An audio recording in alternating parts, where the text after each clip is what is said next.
Bismillahirrahmanirrahim. Assalamualaikum warahmatullahi wabarakatuh.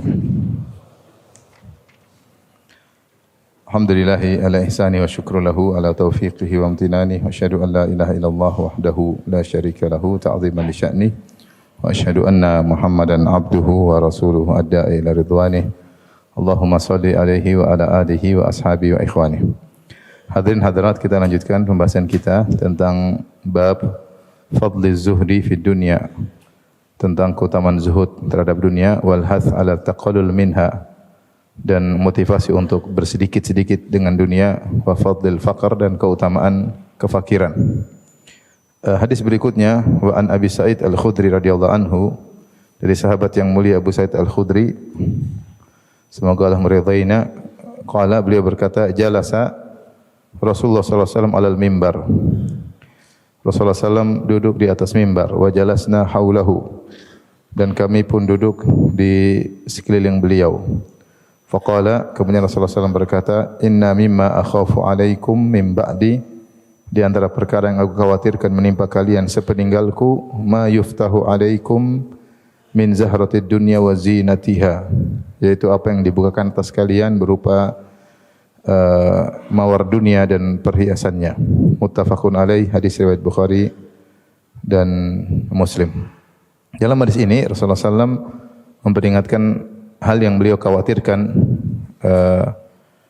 menimpa kita semua umatnya setelah wafatnya beliau, yaitu dengan dibukakan bagi kita dunia. Sabda Nabi SAW, ma yuftahu alaikum, dibukakan atas kalian, menunjukkan bahwasanya yang membukanya adalah Allah Subhanahu wa taala. Sebagai isyarat bahwasanya jika seorang berhasil meraih dunia, maka dia jangan ujub, bahwasanya yang membukakan bagi dia adalah Allah Subhanahu wa taala. Dia berusaha, dia ikhtiar, tetapi yang membukakan rezeki adalah Allah Subhanahu wa taala. Di sana ada orang-orang yang mungkin ikhtiarnya lebih maksimal, namun belum tentu dibukakan dunia baginya. Kemudian Nabi SAW menamakan dunia dengan Zahrah, Zahratid dunya. Dan kita tahu Zahrah artinya mawar, dan mawar adalah bunga yang indah berwarna-warni, tetapi dia sangat mudah layu.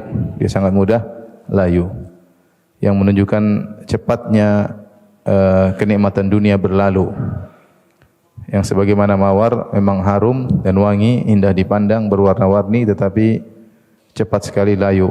Dipetik, kemudian tidak lama kemudian akan layu dan berubah kondisinya. Ya. Wa zinatiha, demikian juga perhiasan-perhiasan dunia yang dibukakan bagi kalian.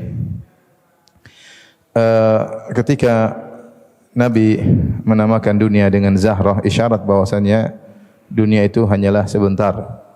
Dan dalam Al-Quran banyak sekali dalil bahwasanya dunia itu hanyalah sebentar. Di antaranya Allah menamakan dunia dengan dunia. Dunia itu sendiri diambil dari dua kemungkinan secara bahasa. Mungkin diambil dari kata ad-dunu, ad-dunuwu, yang artinya dekat. Artinya dunia itu cuma sebentar, dekat, kemudian selesai. Dan diambil juga dari kata ad-dani, yang artinya rendah. Rendah artinya kenikmatan yang ada pada dunia itu sendiri rendah dibandingkan dengan yang ada di akhirat.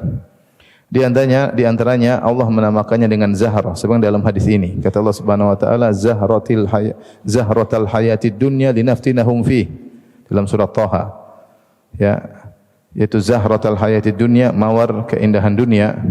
Dan dinamakan mawar menunjukkan bahwa dunia itu hanyalah sebentar karena cepat sekali layu. Kemudian juga Allah menamakan dengan mata'ud dunya, dan namanya mata' yaitu suatu yang dipakai dan kemudian usang. Mata' segala sesuatu yang dipakai kemudian usang. Demikian juga dunia, dia tidak abadi tapi dia digunakan kemudian selesai.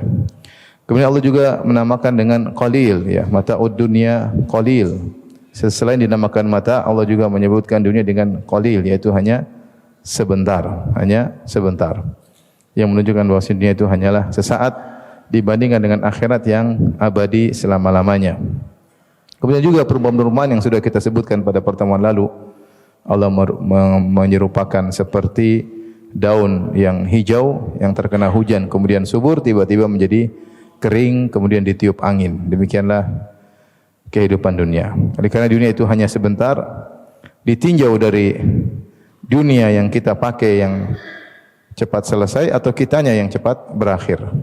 Kalau bukan dunia yang kita pakai cepat selesai, ya mungkin barang rusak atau sirna atau kita yang duluan dipanggil oleh Allah Subhanahu wa taala.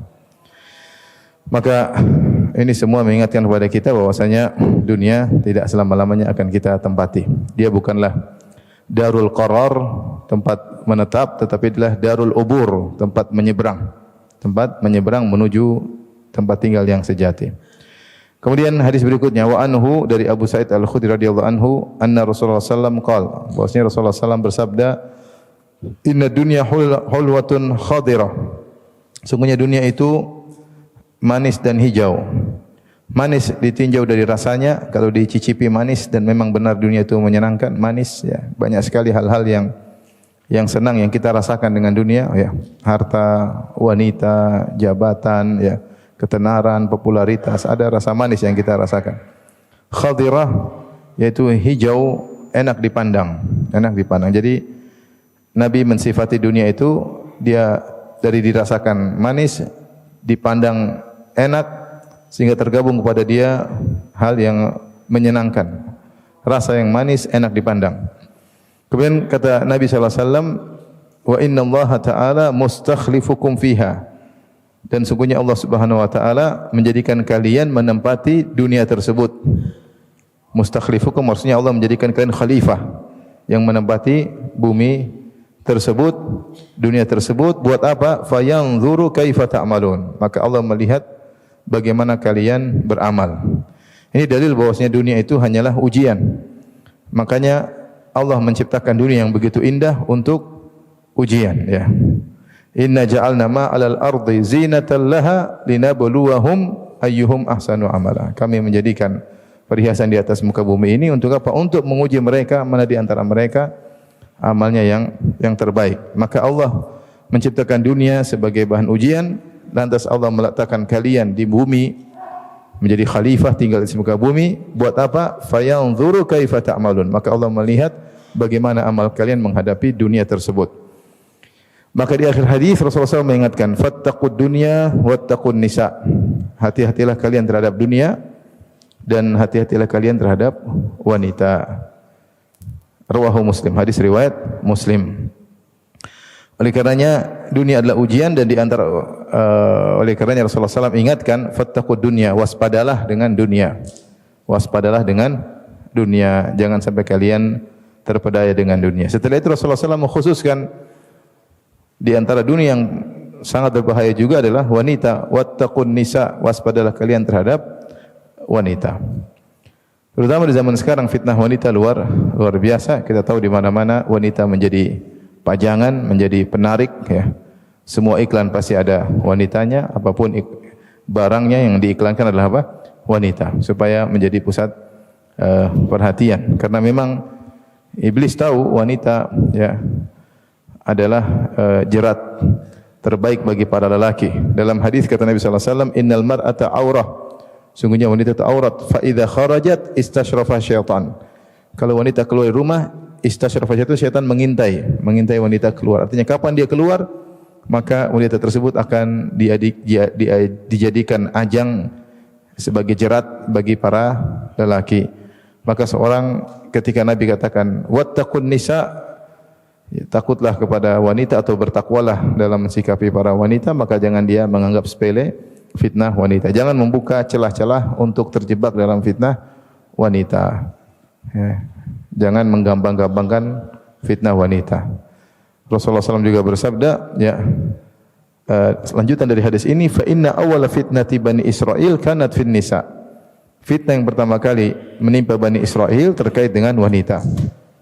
Kemudian dalam hadis yang lain kata Rasulullah SAW, ma taraktu ba'di fitnatan adhara 'ala rijal minan nisa. Aku tidak pernah meninggalkan fitnah setelahku yang lebih berbahaya, paling berbahaya bagi laki seperti fitnah wanita. Maka bersyukurlah kepada Allah kalau antum terjauhkan dari fitnah wanita. Sebagian orang dia terjebak dengan fitnah wanita, dengan melihat wanita.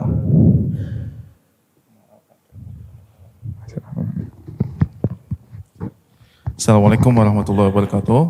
Afwan, ada jamaah yang memiliki mobil Toyota Avanza dengan plat nomor B2815 SOL. Sekali lagi, bagi jamaah yang memiliki mobil Toyota Avanza B2815 SOL, dimohon untuk memindahkan kendaraannya karena mengganggu warga mau masuk. Demikian, Assalamualaikum warahmatullahi wabarakatuh. Waalaikumsalam warahmatullahi wabarakatuh. Kata Nabi sallallahu alaihi wasallam, "Ma taraktu ba'di fitnatan adhara 'ala rijal minan nisa." Aku tidak pernah meninggalkan fitnah yang paling berbahaya bagi laki seperti fitnah wanita. Maka kaum lelaki waspada.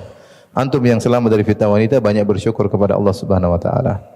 Diberi ketentraman dengan istri, kenyamanan dengan istri, tidak tergoda dengan wanita lain, tidak terpancing untuk melihat wanita-wanita yang terbuka auratnya, tidak terpancing untuk ngobrol-ngobrol dengan istrinya orang. Maka bersyukur kepada Allah Subhanahu wa taala. Sebagian lelaki tidak demikian. Tergoda, terpancing ingin ngobrol sama wanita ini, melihat wanita sedikit kemudian tergoda. Ya wanita dilihat menarik, lihat jempolnya aja bisa bikin menarik ya. Apalagi lesung pipitnya.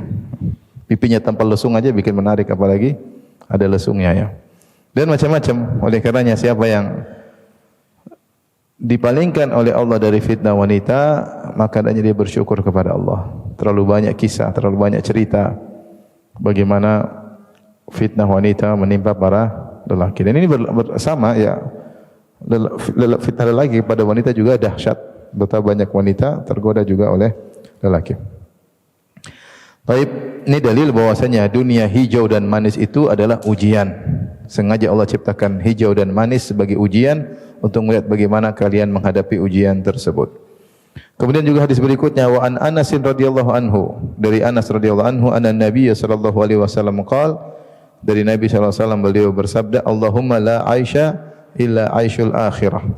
Ya Allah, tidak ada kehidupan yang sesungguhnya, kehidupan yang menyenangkan, kehidupan yang bahagia yang sungguhnya, tanpa ada kesedihan, tanpa ada kekhawatiran, kecuali kehidupan akhirat. Hadis riwayat Bukhari dan Muslim. Perkataan Nabi ini diucapkan oleh Nabi SAW ketika Nabi SAW sedang menggali parit Khandaq. Ketika itu Rasulullah SAW akan diserbu oleh Al-Ahzab. Al-Ahzab jamak dari Hizb, yaitu kumpulan orang-orang kafir. Dari kaum Quraisy ada sekitar 4.000 orang, dari kabilah Ghatafan ada 6.000 orang. Kemudian sebagian Yahudi ikut masuk dalam kelompok tersebut dari luar maupun dari dalam. Maka sampai berita kepada Nabi sallallahu alaihi wasallam, akhirnya Nabi sallallahu alaihi wasallam mengambil langkah yang realistis, tidak siap untuk menyerang karena jumlah kaum muslimin ketika itu cuma sekitar 2.000 orang pasukan. Maka secara kenyataan sulit berhadapan dengan 10.000. Maka Nabi SAW akhirnya mengambil langkah untuk bertahan, sebagaimana ide yang disampaikan oleh Salman Al-Farisi radhiyallahu anhu, kunna bi Faris idza husirna khandaqna. Kami dulu di Persia kalau dikepung maka kami bikin parit supaya musuh tidak bisa sampai kepada kami. Maka ide Salman pun dipakai oleh Nabi SAW. Maka Nabi SAW pun menggali parit dengan para sahabat dalam waktu yang singkat, mungkin seminggu. Mereka harus gali berapa kilo ya parit tersebut sehingga menutup areal utara kota Madinah, karena musuh hanya bisa masuk dari areal utara, sementara dari sebelah timur dan barat tidak bisa, karena di situ ada kumpulan batu-batu cadas yang tidak bisa dilewati oleh pasukan berkuda maupun pasukan onta, tidak bisa. Kemudian dari selatan terlalu banyak kebun-kebun yang mutasyabikah, sangat rapat, sehingga sulit untuk dilewati. Satu-satunya aurah, yaitu tempat yang terbuka, adalah areal utara. Maka areal utara ini harus ditutup, sehingga menggali galian dari kumpulan batu cadas yang ada Al-Harrah Syarqiyah dari yang timur sampai ketemu dengan kumpulan batu cadas sebelah barat Al-Harrah Al-Gharbiyah. Maka digalilah parit yang cukup jauh berkilo-kilo, mungkin sekitar 4 kilo, ada khilaf. Pendapat yang paling banyak sampai 12 kilo, tapi ada yang mengatakan cuma 4 kilo, 5 kilo, 6 kilo sekitar itu. Kemudian dengan lubang kira-kira panjang panjang lubang 5 meter dengan dalam 5 meter. Kenapa demikian? Supaya kuda tidak bisa loncat. Kuda tidak bisa loncat. Disebutkan kuda Arab kalau lari dengan siap siaga bisa lewat 8 meter. Kuda Arab ya. Enggak tahu kalau kuda Jakarta. Tapi kalau kuda Arab, kalau dia ambil siap siaga dia bisa loncat 8 meter. Tapi secara umum 5 meter sudah sulit untuk dilewati. Maka digalilah khandak tersebut agar bisa menjadikan musuh tidak bisa melewati khandak tersebut. Kemudian bekas galiannya diletakkan sebelah sini supaya menjadi pertahanan bagi kaum muslimin. Meskipun akhirnya ada beberapa kuda yang sempat masuk. Tapi intinya ketika Rasulullah SAW menggali harus cepat. Karena dalam waktu sepekan musuh sudah bisa datang. Mereka butuh perjalanan dari Mekah menuju Madinah sepekan. Ya, sepekan, butuh sepekan, kurang lebih. Sehingga penggalian harus cepat. Rasulullah SAW bagi berapa meter sekian orang, berapa meter sekian orang dari 2.000 orang tersebut. Maka mereka pun menggali. Makan ketika itu para sahabat kelaparan. Situ musim dingin, kelaparan, kemudian tidak ada budak-budak yang dipekerjakan. Sehingga mereka semua menggali dan Rasulullah SAW juga ikut menggali. Sampai para sahabat kelaparan, mereka mengikat perut mereka dengan batu. Dan Nabi SAW juga mengikat perutnya dengan batu. Karena saking laparnya. Di tengah-tengah penggalian tersebut, Rasulullah SAW mengucapkan kata-kata ini. Allahumma la aisha illa aishul akhirah, warhamil ansara wal muhajirah. Ya Allah, tidak ada kehidupan yang sesungguhnya kecuali kehidupan akhirat.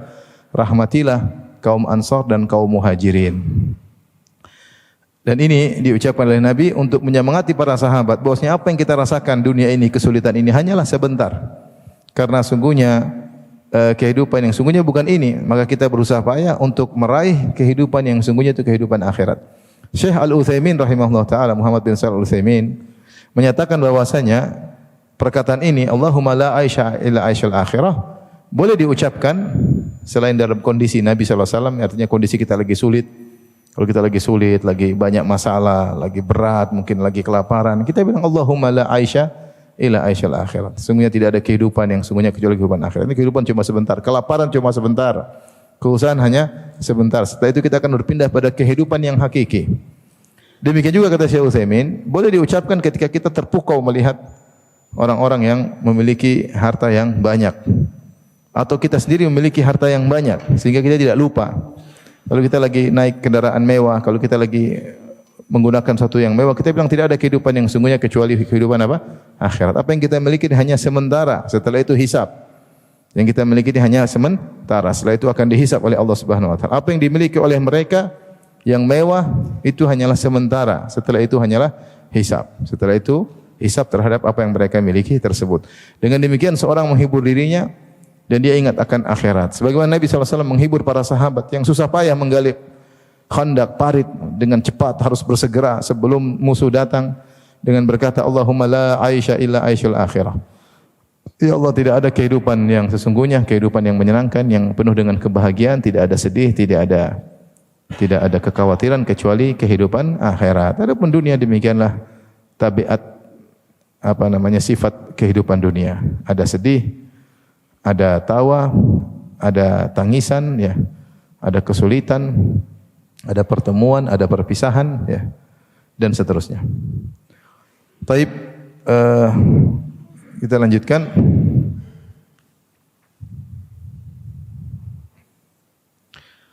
Hadis berikutnya wa anhu dari Anas bin Malik radhiyallahu taala anhu an Rasulillah sallallahu alaihi wasallam, dari Rasulullah sallallahu alaihi wasallam. Beliau berkata, yatba'ul mayyita thalathatun. Mayat itu diikuti oleh 3 perkara. Ahluhu wa maluhu wa amaluhu. 3 perkara tersebut adalah keluarganya, hartanya dan amalnya. Fayarji'u ithnan. Maka akan kembali 2, wa yabqa wahid. Ya, adapun tinggal 1 yang tersisa bersamanya. Yarji'u ahluhu wa maluhu, yang kembali tidak menyertai dia adalah keluarganya dan hartanya. Wa yabqa amaluhu, dan amalnya tersisa bersamanya dalam kuburan. Muttafaqun alaih, hadis riwayat Bukhari dan Muslim. Hadis ini mengingatkan kepada kita bahwasanya dunia yang kita kumpulkan dengan kemewahannya akan kita tinggalkan semuanya. Yang kita bawa cuma amal soleh. Yang kita bawa cuma amal soleh. Maka seorang harus berfikir bagaimana dunia yang dia miliki ini berubah menjadi amal soleh agar menemaninya di akhirat. Jika seorang diberikan dunia, maka dia berfikir keras gimana dunia yang saya miliki ini berubah menjadi amal soleh untuk menemani saya di akhirat. Bukan tidak menemani saya ditinggalkan, malah akan merepotkan saya di akhirat kelak dengan hisab yang panjang. Maka seorang cerdas harus memikirkan hal ini. Ketika seorang meninggal dunia, yang akan mengiringinya menuju kuburan keluarganya. Ini kebanyakan orang, ya ada yang tidak, tapi kebanyakan manusia seperti itu. Istrinya, anak-anaknya, kakaknya, adiknya, mungkin orang tuanya, tetangganya, ya. Tapi keluarganya, istri, anak-anak, kakak, adik, kerabat semua akan menemani dia menuju kuburan. Kemudian maluhu, hartanya. Kalau zaman dahulu hartanya maksudnya budaknya. Budaknya akan ikut ngangkat jenazahnya, akan mengiring jenazahnya. Ya, kalau zaman sekarang mungkin mobilnya digunakan untuk menggiringnya, ya. Mungkin pekerja-pekerjanya ikut menggiringnya, apalagi orang kaya, semua menggiring dia. Dan amalnya bersama dia. Tidak lama kemudian akhirnya semuanya pergi. Istri dan anaknya pergi, pembantu-pembantunya pergi, kalau dia punya budak, budaknya pergi, mobilnya yang dia beli pergi, semuanya pergi. Tinggal dia di kuburan. Bahkan di antara kesedihan yang dirasakan oleh mayat, Allah menjadikan dia mendengar suara orang-orang pergi meninggalkannya. Sungguhnya asalnya mayat tidak bisa mendengar karena dia di bawah tanah. Tetapi Allah menjadikan dia bisa mendengar derap langkah kaki yang meninggalkan dia. Dan ini menambah kesedihannya supaya dia yakin bahwasanya dia sekarang sendirian. Yang menemani dia cuma amalnya. Istrinya yang sangat dia cintai, yang pernah berkata kita sehidup semati, ternyata tidak. Ternyata sehidup semati masing-masing. Sehidup bersama semati masing-masing. Dan itu adalah benar-benar perpisahan yang sesungguhnya. Kalau kita berpisah dengan teman, ada harapan ketemu lagi. Berpisah teman, berpisah dengan ini. Tapi kalau sudah berpisah dengan kematian, sudah selesai. Ya. Wa dhanna annahu al-firaq. Kata Allah Subhanahu wa taala, maka dia yakin inilah perpisahan yang sesungguhnya. Biasanya orang berpisah meninggalkan kita, kali ini kita yang berpisah meninggalkan orang-orang. Semua orang yang kita cintai kita tinggalkan. Kemudian kita mendengar langkah kaki yang meninggalkan kita, istri kita, anak kita, teman-teman kita, maka kita pun sendirian. Yang tersisa adalah amal soleh atau amal buruk yang menemani seorang hamba. Dalam hadis disebutkan, maka ketika dia sudah dikubur, datanglah amalnya. Kalau dia di dunia melakukan kebaikan, maka datang seorang lelaki berwajah bercahaya, berwajah gembira, ya menyenangkan untuk dilihat, kemudian harum aromanya, maka dia berkata, "Man anta? Siapa engkau?" Ya. Sungguhnya wajahmu membawa kegembiraan. Kata orang tersebut, "Ana amaluka saleh." Aku adalah amal solehmu. Yaitu amal soleh selama di dunia, berbakti kepada orang tua, bersedekah, membaca Al-Quran di siang hari dan di malam hari, bangun salat malam, menebarkan senyum karena Allah Subhanahu wa taala, tidak merendahkan orang lain. Berbagai macam amal soleh wujudkan dalam bentuk orang yang soleh yang menemaninya dalam alam barzah. Maka dia menjadi ada kebahagiaan yang dia rasakan. Tetapi sebaliknya jika dia melakukan amal buruk, maka datang seorang laki dengan wajah yang buruk, yang mendatangkan keburukan, baunya sangat busuk, maka dia bertanya, "Man anta? Siapa engkau?" "Ana amaluka sayyi." Aku adalah dosa-dosamu ketika di dunia. Ya. Kesombongan, ya, pamerlah, merendahkan orang lain, durhaka kepada orang tua, malas beribadah, pelit dan macam-macam. Maka dia pun tersiksa dengan temannya yang buruk tersebut. Karenanya ikhwan dan akhwat yang dirahmati Allah Subhanahu wa taala, mumpung kita masih punya napas, mumpung kita masih punya kekuatan. Kalau kita lagi malas-malas, ingat hadis ini. Saya meninggal, maka yang nemani saya cuma amal soleh. Anak istri enggak ada yang nemani. Setelah kita meninggal, anak istri belum tentu doain kita, belum tentu ingat kita. Kesibuk dengan kesibukannya masing-masing. Istri kita mungkin kawin lagi. mungkin kawin lagi. Kalau masih cantik, sangat kemungkinan besar dia kawin lagi. Kalau udah kawin, sibuk dengan suaminya yang baru. Harta yang kita wariskan kepada dia hadiahkan kepada suaminya yang baru. Anak-anak sibuk dengan keluarganya. Ya. Apalagi kalau yang meninggal perempuan. Kalau yang meninggal perempuan, suaminya kawin lagi. Jangankan meninggal, masih hidup aja udah kawin lagi. Oleh karenanya, subhanallah, kita akan sendirian, ya, akan sendirian, dan kita akan terlupakan, ya kecuali orang-orang tulus yang mengingat kita. Oleh karenanya, persiapkan diri kita beramal soleh dengan sebaik-baiknya. Kita bersusah-susah, berpayah-payah. Setiap kepayahan, keletihan yang kita rasakan, kecapean, itu semua akan menjadi kebahagiaan. Saya ulangi.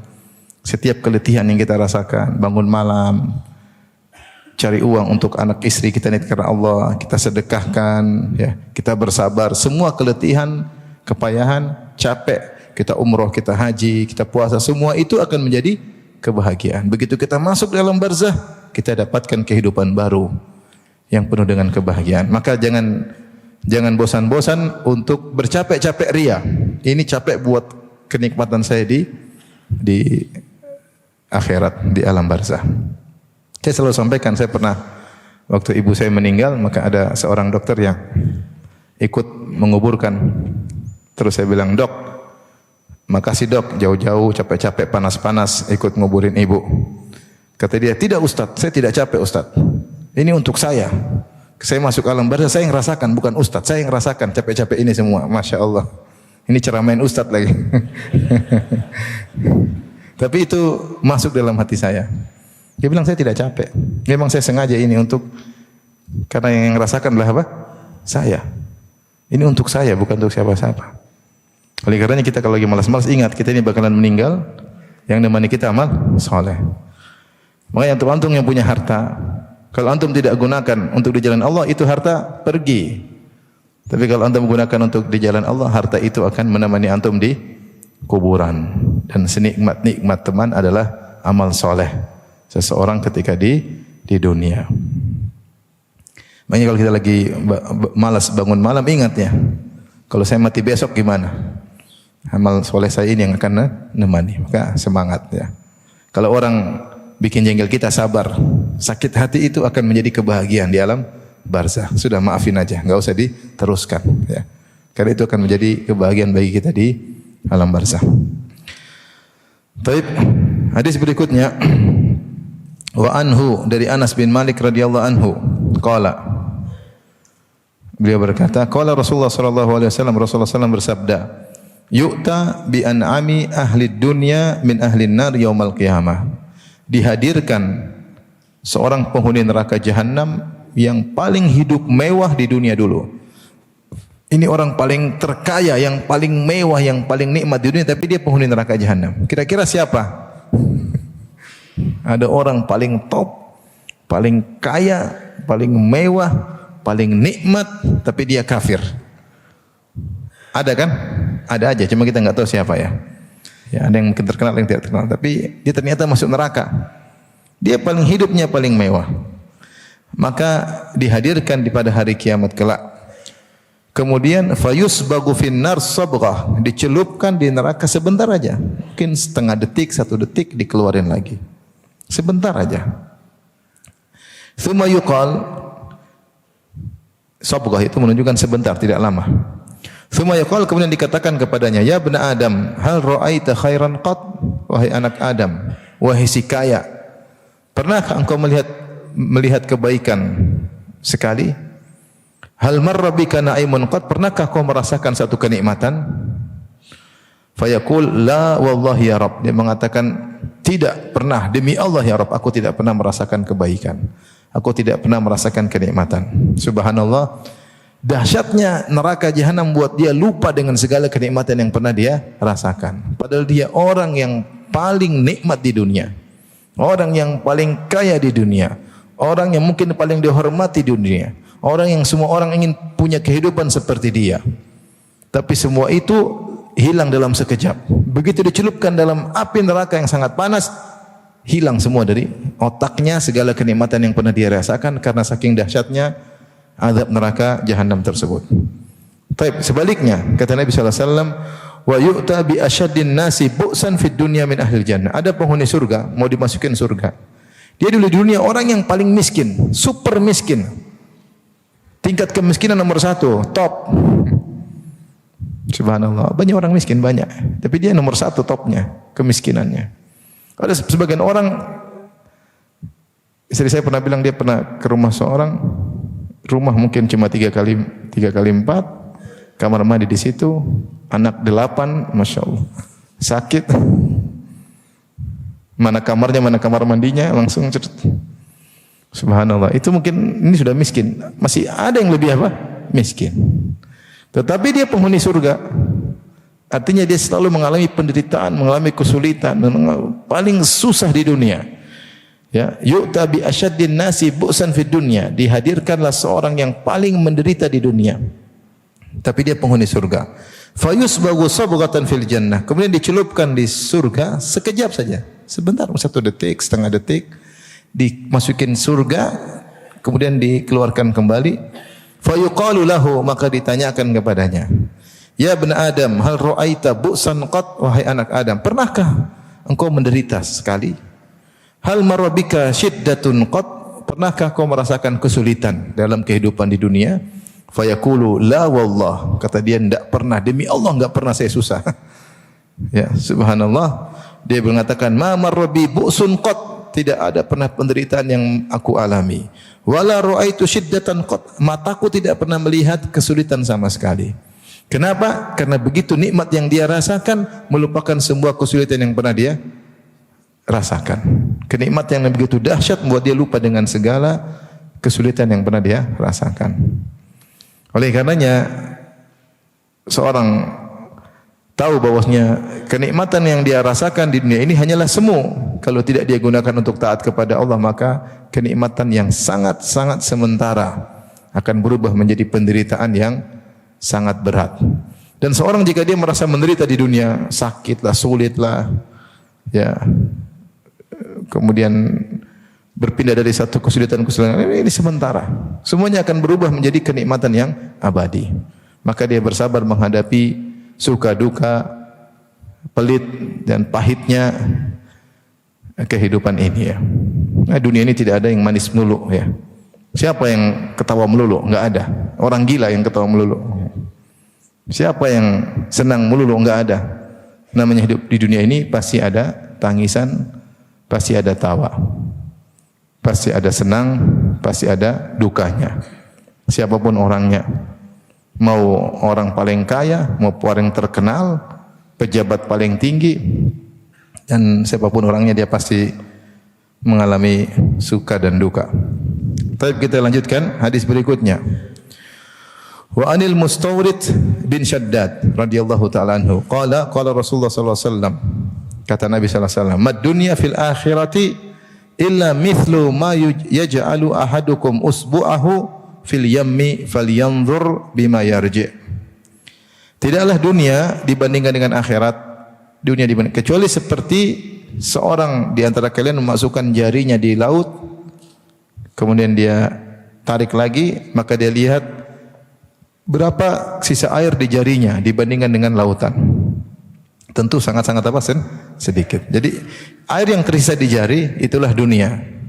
Air yang tetap di lautan itulah akhirat. Ini perumpamaan agar seorang mudah membayangkan bahwasanya dunia ini sangat-sangat tidak ada nilainya dibandingkan dengan akhirat. Dunia yang kita kejar-kejar, yang kita capek-capek meraihnya. Kalau ternyata kita lupa dengan akhirat, maka sungguh merugi. Karena sangat-sangat sedikit. Seperti jari yang dicelupkan di lautan, dicabut, maka tinggal sedikit air tersebut. Ini dalil bagaimana dunia itu kenikmatannya pertama hanya sedikit.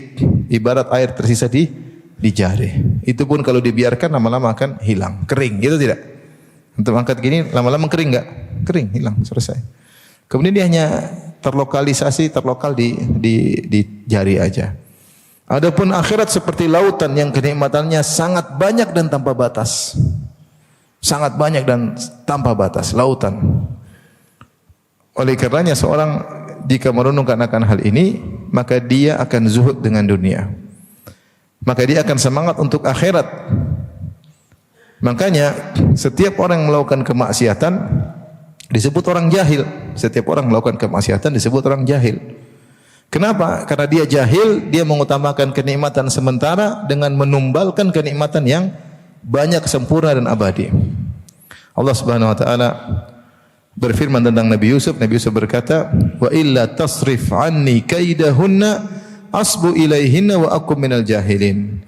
Ya Allah, jika kau tidak palingkan dariku rayuan para ibu-ibu tersebut, aku akan condong kepada mereka dan aku akan termasuk orang-orang jahil, yaitu aku terjebak dalam maksiat. Semua yang terjebak dalam maksiat jahil.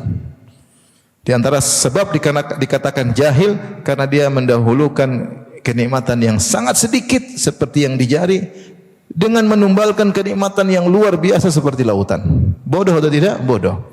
Dan kita terkadang jadi orang bodoh.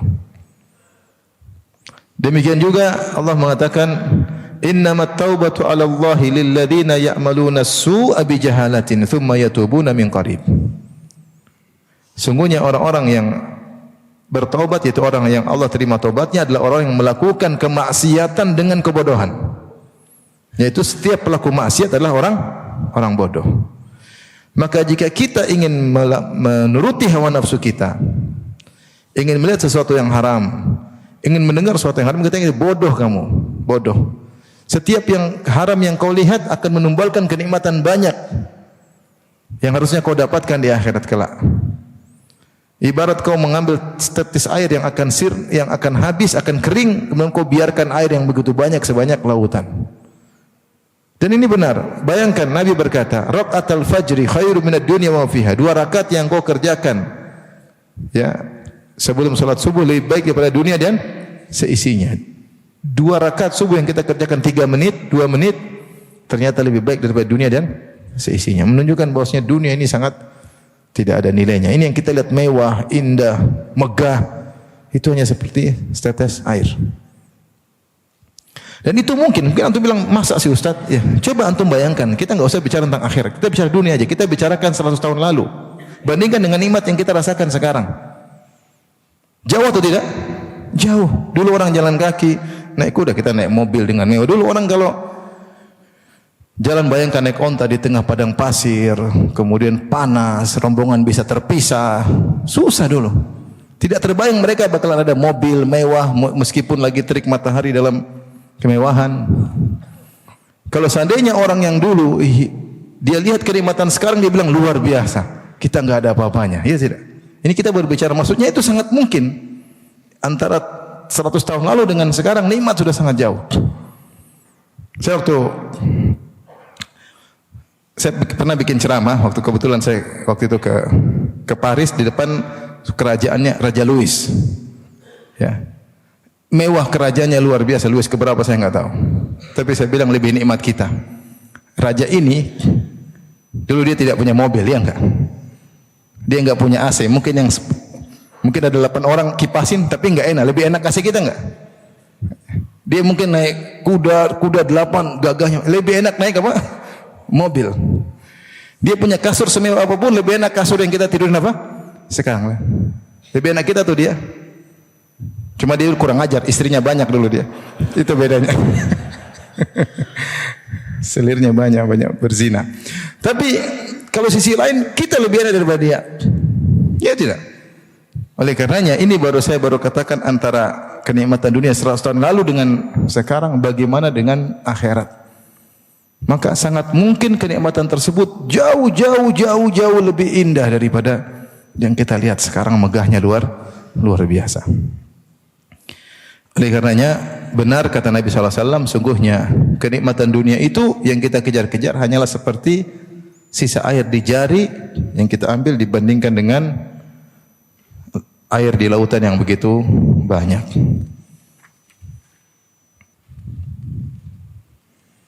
Baik, kita lanjutkan.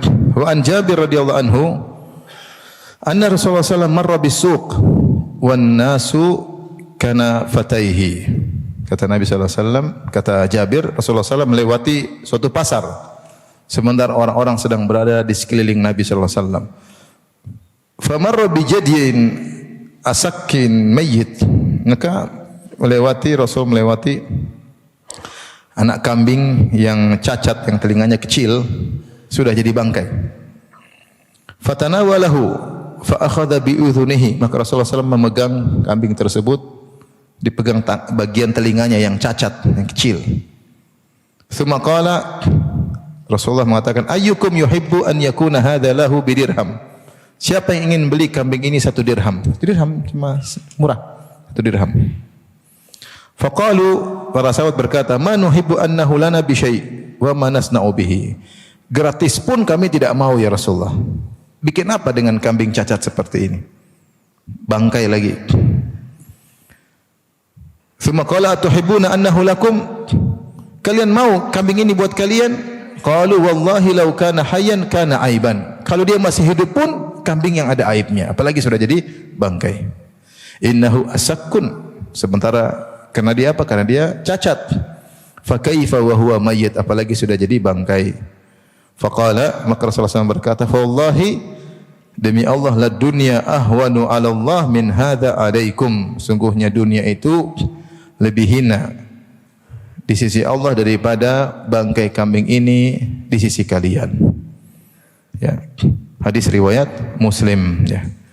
Ini dalil bahwasanya dunia sangatlah rendah dan sangatlah hina di sisi Allah Subhanahu wa taala. Maka dalam hadis mungkin akan datang Rasulullah SAW mengatakan, "Lau kanatid dunya ta'dilu janaha ba'udatin ma saqa minha kafiran syarbata ma." Kata Nabi sallallahu alaihi wasallam, seandainya dunia itu senilai sayap seekor nyamuk, ya tentu Allah tidak akan memberikan minuman kepada orang kafir.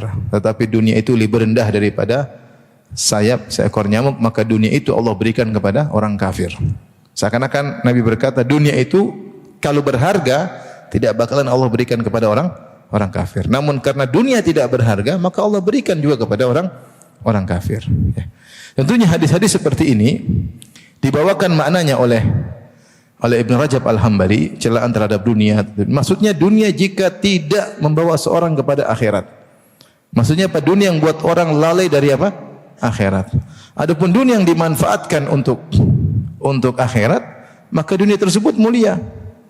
Dunia tersebut mulia. Maka seorang waspada kalau dia dibukakan dunia oleh Allah Subhanahu wa taala, maka jangan sampai dia terlalaikan. Karena kalau dia lalai pikir akhirat, sibuk dengan dunia, sungguhnya dunia itu sangat-sangat hina. Dia sibuk dengan sesuatu yang sangat-sangat hina, lebih hina daripada bangkai kambing, ya, bangkai kambing yang cacat.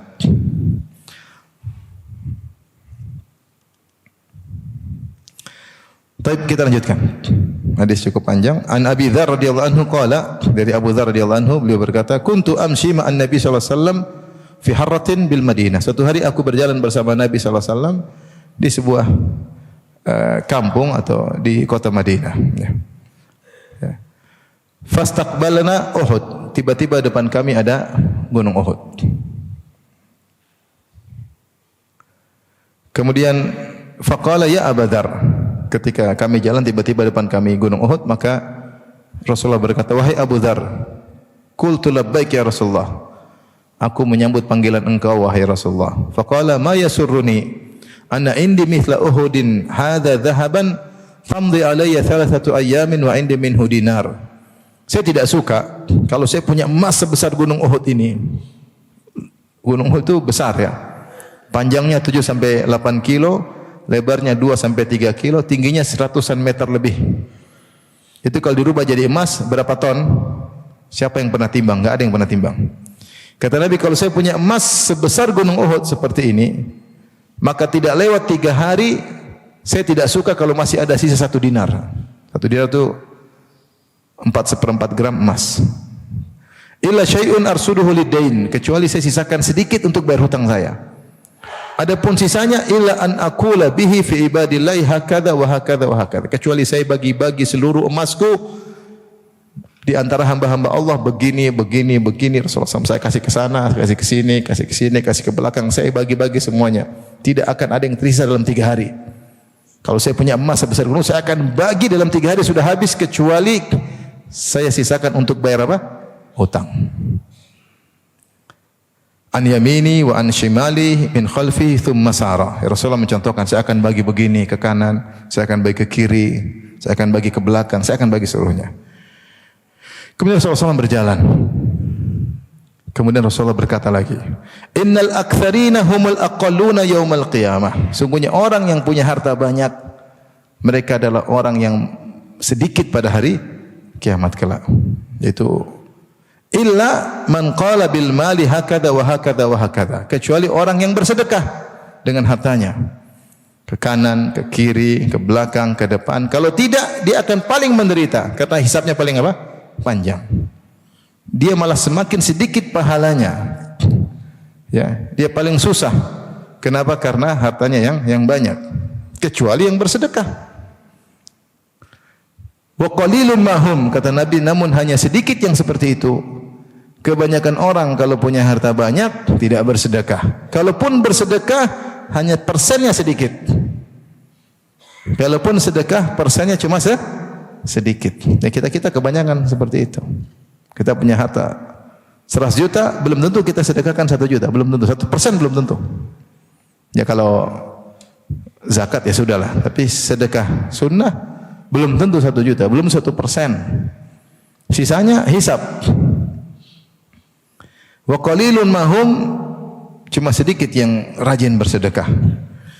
Tsumma qala li, kemudian beliau berkata, makanaka la tabrah hatta atiyaka. Tetap pada posisimu wahai Abu Dzar, jangan kau beranjak sampai aku mendatangimu. Tsumantalaqa fi sawadil lail hatta tawara. Kemudian Rasulullah SAW berjalan menuju kegelapan malam sampai akhirnya Rasulullah SAW pun menghilang dari penglihatan. Baik, kita lanjutkan. Maka Rasulullah SAW berwasiat kepada Abu Dzar, tetap pada tempatmu sampai aku mendatangimu. Kemudian Rasulullah SAW masuk dalam kegelapan malam sampai tidak kelihatan. Kata Abu Dzar, fasami'tu sautan, tiba-tiba aku mendengar suara, qad irtafa, suara yang keras. Fatakhawaftu an yakuna ahadun arada lin Nabi sallallahu alaihi wasallam. Aku khawatir ada orang mengganggu Nabi sallallahu alaihi wasallam. Fa aradtu an atiyahu, maka aku ingin pergi menuju Nabi, khawatir ada yang mengganggu Nabi. Fa dzakartu qaulahu, namun aku ingat sabda Nabi, la tabrah hatta atiyaka, jangan kau pergi kemana mana sampai aku yang datang kembali menemuimu. Falam abrah hatta atani, maka aku pun tidak beranjak sampai Nabi pun mendatangiku. Faqultu laqad sami'tu sautan takhawaftu minhu, ya Rasul, aku mendengar suara yang aku khawatir keburukan menimpamu. Fadzakartu lahu, ya aku pun sebutkan kepada Nabi tentang apa yang aku dengar. Faqala wa hal sami'tahu, apakah kau mendengar suara tersebut? Qultu na'am, kataku iya. Qala Rasulullah SAW berkata, dzaka Jibrilu atani, tadi Jibril mendatangiku alaihi salam. Faqala man mata min ummatika la yusyriku billahi syai'an dakhala al-jannah. Siapa yang meninggal dari umatmu tidak berbuat syirik sama sekali kepada Allah, maka dia masuk surga. Aku berkata, wa in zana wa in saraq, ya Rasulullah, kalau dia tidak syirik, kemudian dia berzina, dia mencuri, masuk surga? Kata Rasulullah SAW, wa in zana wa in saraq, meskipun dia berzina, meskipun dia mencuri.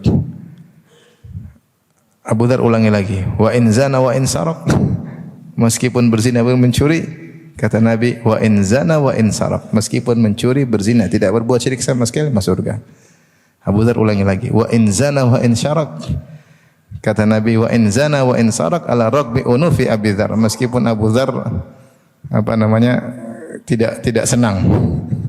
Maksudnya ala raqbi unufi, meskipun kau tidak senang tetap masuk apa? Surga. Taib. Hadis ini menjelaskan bahwasanya Nabi sallallahu alaihi wasallam adalah orang yang tidak ada hasratnya kepada dunia. Maka Nabi kalau bagi-bagi dunia tidak pernah takut miskin, seperti perkataan seorang Arab Badu yang berkata kepada Nabi, dia minta kambing di antara dua gunung, yaitu satu lembah kambing, maka fa'atahu jabalan bainal ghanaman bainal jabalain. Rasulullah kasih dia kambing satu lembah. Maka dia pulang kepada kaumnya, dia berkata, ya qaumi aslimu fa inna Muhammadan a'ta man lam yakhshal faqah. Wahai kaumku, kalau mau dapat kambing banyak masuk Islam, terus minta sama Muhammad, karena Muhammad kalau kasih sesuatu tidak pernah takut apa? Miskin, kasih aja. Ya. Makanya Nabi sallallahu alaihi wasallam semua harta dia bagi, bahkan dia meninggal punya hutang kepada seorang apa? Yahudi. Buat apa? Buat beli gandum buat istri-istrinya, menafkahi istri-istrinya. Tidak punya apa-apa Rasulullah sallallahu alaihi wasallam ya. Dan Rasulullah ingatkan bahwasanya kebanyakan orang yang punya harta banyak, innal aktsarin humul muqillun atau humul aqallun. Orang punya harta banyak biasanya pahalanya sedikit pada hari kiamat kelak. Ini kebiasaan. Sebagian kecil tidak. Wa qalilun mahum, kecuali orang yang banyak bersedekah. Karena kebanyakan orang sudah punya harta, dia akan terjebak dengan kegiatan-kegiatan yang juga menghabiskan umurnya. Urusan inilah, urusan itulah, inilah, anulah. Kalau ternyata dia tidak mensedekahkan hartanya, maka dia akan habis ngurusin hartanya. Jalan sana, jalan ke sini, banyak kegiatan, banyak pertemuan, sehingga akhirnya umurnya habis. Yang selamat siapa? Yang hartanya digunakan untuk dia sedekahkan. Maka mereka hartanya banyak, pahalanya juga apa? Banyak. Tapi kata Nabi, wa qalilun mahum, yang begini cuma sedikit. Sangat sedikit kata Nabi sallallahu alaihi wasallam. Kebanyakan orang dikasih harta lupa untuk berbuat kebaikan, terjebak dengan aktivitas keduniawian yang dia susah untuk melepaskannya. Maka dia harus lawan dengan banyak sedekah di jalan Allah Subhanahu wa taala. Ini juga dalil menunjukkan tentang perhatian Nabi kepada hutang. Rasulullah SAW mengatakan, saya akan sedekahkan seluruh hartaku kecuali yang saya sisakan untuk bayar hutang. Rasulullah SAW serius dalam bayar apa? Hutang. Maka seorang kalau punya hutang, maka dia hendaknya serius untuk membayar hutang tersebut. Ini juga dalil bagaimana Abu Dzar sangat patuh kepada Nabi. Nabi bilang, la tabrah makanak, jangan kau beranjak pergi, maka dia pun nurut. Apapun yang terjadi, dia gunakan hadis Nabi daripada logikanya. Kayaknya ini bahaya, mending saya melanggar. Enggak, Nabi bilang tetap, maka dia apa? Tetap. Maka mendahulukan sabda Nabi daripada segala persangkaan yang timbul dalam hati. Nabi bilang tetap, maka tetap, jangan beranjak. Ya, oleh karenanya seorang ingin bahagia, ikut sabda Nabi sallallahu alaihi wasallam. Meskipun persangkaannya menunjukkan kalau kamu melanggar akan lebih baik kalau ikuti saja sabda Nabi sallallahu alaihi wasallam, maka kau akan bahagia. Kemudian juga ini dalil bahwasanya Jibril membawa kabar gembira, siapa yang tidak berbuat syirik sama sekali, maka dia akan masuk surga meskipun dia terjerumus dalam dosa besar. Orang tidak berbuat syirik sama sekali, maka dua kemungkinan. Jika tauhidnya sangat kuat, maka meskipun dia terjerumus dalam dosa besar, maka dosa besarnya akan hancur dengan sinar cahaya tauhidnya. Dan ada orang-orang yang seperti ini, tauhidnya sangat kuat, tawakalnya sangat tinggi, ya, ikhlasnya sangat tinggi, sehingga meskipun dia terjerumus dalam dosa besarnya hilang. Adapun jika tauhidnya kurang, maka tidak mampu untuk menghilangkan dosa-dosa tersebut, maka orang seperti ini tahta masyiatillah. Dia berada di bawah kehendak Allah. Jika Allah hendak mengazab, maka dia azab. Jika Allah hendak mengampuni, maka mengampuni. Maka seorang berusaha untuk semakin memurnikan tauhidnya. Dia tidak bersandar kecuali kepada Allah, tidak berharap kecuali kepada Allah. Ya, bertawakal hanya kepada Allah, tidak mengharap pujian dan sanjungan kecuali dari Allah Subhanahu wa taala, maka dia akan mendapatkan surga Allah meskipun dia terjerumus dalam dosa, akan diampuni oleh Allah Subhanahu wa taala. Tapi sampai di sini saja kajian kita, insyaallah kita lanjutkan. Demikian, wabillahi taufiq wal hidayah. Assalamualaikum warahmatullahi wabarakatuh.